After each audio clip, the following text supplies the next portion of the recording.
Ayan. Isang mapagpalang umaga sa ating lahat mga kalakbay. Ayan.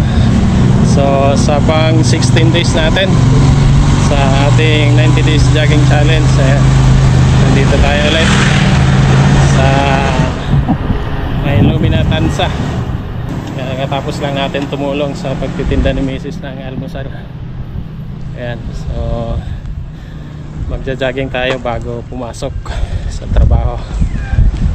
Bago tayo magpatuloy sa ating video, ayan, naanyayahan ko kayo muli sa ating daily premiere every 7:30 PM.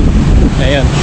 At siyempre paki-like na rin at pa-share or pabakas na rin para magkakilala ng tayo. Okay, so let's go. Okay, so almost 800 meters na warm up. So ayan, warm up walk. Magja-jogging na tayo. Start na tayo ng takbo dito sa may ulit, saradong kalsada papuntang Tres Cruces. Okay, so let's go.